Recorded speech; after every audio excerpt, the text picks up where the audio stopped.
Hablemos sobre el coronavirus, partiendo por una breve conceptualización. Se le llama pandemia a la propagación mundial de una nueva enfermedad. Se produce una pandemia de gripe cuando surge un nuevo virus gripal que se propaga por el mundo y la mayoría de las personas no tienen inmunidad contra él. Esto claro según Fundeu, que es una fundación promovida por la agencia EFE y asesorada por la RAE, cuyo objetivo es el buen uso del español en los medios de comunicación. Los virus que han acechado a la raza humana en la antigüedad eran de tipo gripal y provenían del contacto con los animales. Tanto el Diccionario de la Lengua Española como el Diccionario de Términos Médicos de la Real Academia de Medicina establecen la distinción tradicional entre los términos epidemia y pandemia. El primero se refiere a una enfermedad que se propaga por un país durante algún tiempo, mientras que el segundo es indicado cuando la enfermedad se extiende a otros países. Por tanto, para referirse a la propagación del nuevo coronavirus y de las infecciones que provoca, sería posible utilizar en general el término pandemia, puesto que según las últimas noticias se han detectado personas infectadas por el virus en más de 40 países. No obstante, la Organización Mundial de la Salud prefiere emplear pandemia solo cuando una nueva enfermedad grave se ha propagado por todas las zonas sanitarias del mundo, y considera que lo que estamos viviendo es una epidemia. O en un contexto más técnico, emergencia de salud pública de preocupación internacional, o FAKE, por sus siglas en inglés.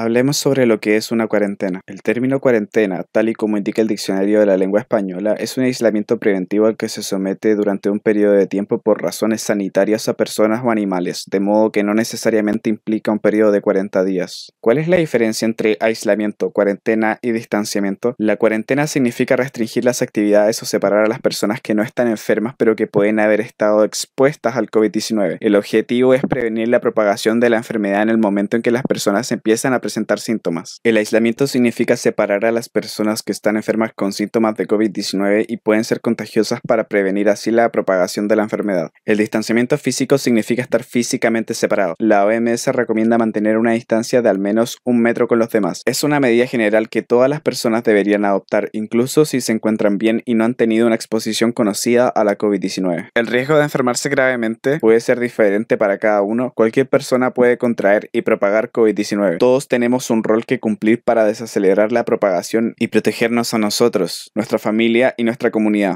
Hablemos de cifras. Según el informe epidemiológico del Departamento de Estadísticas e Información de Salud, al cual se puede acceder desde la página oficial del gobierno, y con información actualizada el 21 de julio de 2020, los casos activos serían 19.190, mientras que los casos recuperados serían 306.816, lo cual nos da un total de casos de 334.683, sin contar las defunciones. La incidencia de casos diarios ronda los 1.650, de los cuales 1.340 aproximadamente poseen síntomas y 230 son casos asintomáticos. Que no sabes lo que es un caso asintomático.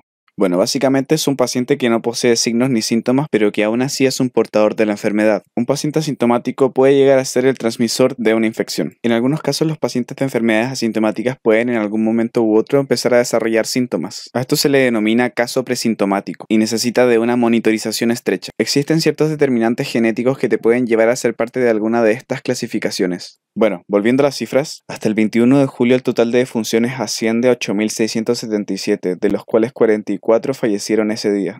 1.728 pacientes están en UCI, 264 en estado crítico, más de 1.400 pacientes están conectados a ventilación mecánica invasiva. El número total de exámenes realizados es de... que no sabes qué examen es. Bueno, el examen más confiable para detectar el COVID-19 es la PCR. ¿Que no sabes lo que es la PCR? Bueno, en palabras simples, la PCR es un método de detección del COVID-19 que consta de 2 etapas. La primera es la toma de la muestra a partir de un cepillado o un aspirado nasofaríngeo. La toma de muestras se realiza en hospitales públicos y en prestadores de servicios privados. También lo hace el Instituto de Salud Pública.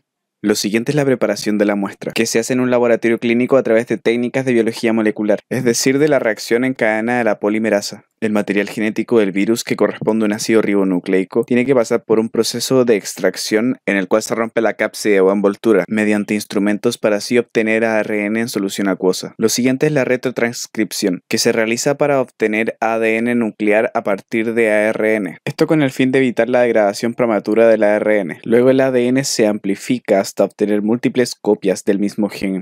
utilizando primers y ADN polimerasas. Se sintetiza una hebra nueva a partir del primer que se une selectivamente al ADN viral, y así sucesivamente con las nuevas hebras formadas, gracias a la tecnología de un termociclador. Gracias, termociclador. Luego se realiza el análisis de la muestra por emisión fluorescente, lo cual está automatizado. Volviendo a las cifras, el número total de exámenes realizados es de 1.432.980, con un porcentaje de positividad de 23.35%. El número de exámenes realizados dentro de las últimas 24 horas es de 12.590, con un porcentaje de positividad del 13,15%. Del resto de la información cabe destacar que la mortalidad máxima se alcanzó el 13 de junio con un total de 194 fallecidos, que la presencia de comorbilidad en los casos de COVID-19 confirmados colinda en primer plano con la hipertensión arterial, en segundo con la diabetes y en tercero con la obesidad, y que el rango etario de mayor riesgo está entre los 60 y los 90.